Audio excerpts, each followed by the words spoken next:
Happy Earth Day, mushroom enthusiasts. This is Maestro V again. Earth Day mushroom hunt part 3. I'm at the Ohio Wildlife Center near Shawnee Hills, Ohio. So we're gonna walk the trails a little bit and gonna see what we can find. And while I'm walking to the trail, I wanted to talk a little bit about how I like to gear up when I'm mushroom hunting. First of all, the hat is keeps the rain off, and the wide brim actually helps me hear better because I have a little bit of a hearing loss problem from playing drums and doing other loud activities, and so it makes my ears bigger. And so then I also have a mushroom vest. This is for my mom. Thanks, Mom. And the hat's from Lori and Carlos. So I'm on the trailhead right now, and let's see. Well, I've got a few things in my vest that are pretty cool. I zip open a little pouch here and get out this lovely Christmas present from my wife. It's a mushroom knife. It's got some neat stuff on it. It's got a blade, as you can see, very sharp, and it has a ruler, which is also a little digger tool. But you can see it can measure in inches or centimeters, and it has a little brush on it too. Sweep away the dust or spores from your specimens. Yeah, nice wooden handle. If you guys are interested in finding one for yourself, I believe they're available on Amazon, and I'll look up the brand name and maybe a link to order your own or give your loved ones a gift for mushroom hunting. Yeah, really nice. Can't wait to use it today. And let's see, what else do we have? My wife also got me these bags.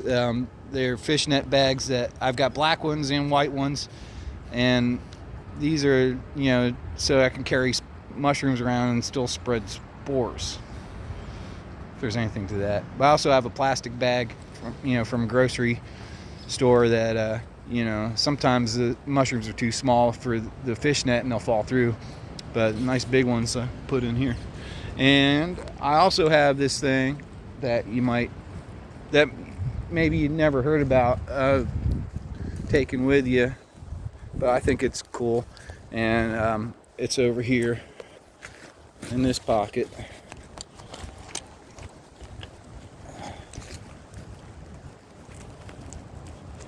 And I have to keep this one zipped up because this is pretty valuable, but it's a jeweler's loupe. This is magnifying lens that I can study details of my specimens and look at things and nice and up close microscopically, and we'll talk more about that some other time. I have some other videos where I do some studies of specimens with my microscope, and I get some pretty cool pictures of things that are happening on the fruiting bodies and in the mycelium, spores and gill details and stipe details, other things. And let's see, what else do I have in here? I have a harmonica. This is my brother's. I gotta give it back to him, but I don't know why it's in there. But maybe to take a break. Oh, I left my pipe in the car, so sometimes I play music instead of smoking. And I also have some goggles in case things get crazy. Gotta protect your eyes. So I'm going to turn the lens around. I'm going to let you see the woods here. Oh boy, a lot of nice big trees around, and we're going down in a gully. And yeah, I'm just gonna turn. All right, so we're heading down this trail here at the Delaware, or I mean at the Ohio Wildlife Center. This is a nice park, and we have some May apples growing here. When May apples are growing, that's usually an indicator for me to start looking around for morels. Morchella. The morchella, the better. All right, so then this is a nice bridge. It looks safe. I won't talk so loud because there might be some critters around. This is a nice big sycamore tree. Sycamore is not really an indicator species for me for morels anyway, so I'm gonna hustle up the trail a bit. Oh, another thing about today in Ohio, it's pretty cold for April 22nd, and we had snow last night and the night before, and most of it is melted away already, but still it's a little bit cold. And I had seen some flurries about half an hour ago. Yeah, but they melting as soon as they hit the windshield. Oh, coming up on the hill here. What do we have over here? Okay, a memorial tree. Now, okay, up ahead of me there, that big brown tree that you see is a cherry, a wild black cherry. We're gonna try to find our way in there. I didn't see any rules about staying on the trails here, so we'll ask for permission. Well, all you gotta do is ask forgiveness, and that's only if they catch you. Well, I won't cross that fence, so that might be somebody else's land, so I don't see anything anyway. It might be too cold for the morels today. See, there's even some snow right there among the May apples and the sycamore leaves. And what else do we have growing up around here? Here's a little buckeye tree. Yeah. So, well, there might be some other cool things to see. Hint, hint, nudge, nudge. It's like a big maple tree up there. Or maybe cottonwood, I don't know. I can't tell right away. There's, I'm pretty good at identifying trees. I'm a landscaper and gardener, and most of the time I know what I'm talking about.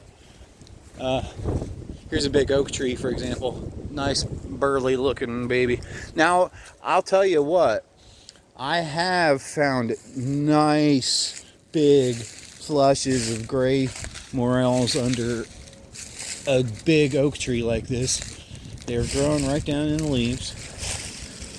And when I found one, I was surprised, and then when I realized that there were 100 of them around, I was like, oh boy. So, I don't rule out oak trees for looking for morels. And but oak trees are always, it's good to know where they are anyway, the big old ones, because later in the season you'll find all kinds of cool stuff.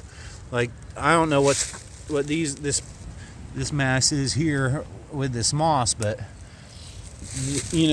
I sometimes find chicken in the woods growing right on. I'm gonna pick up this bottle on here.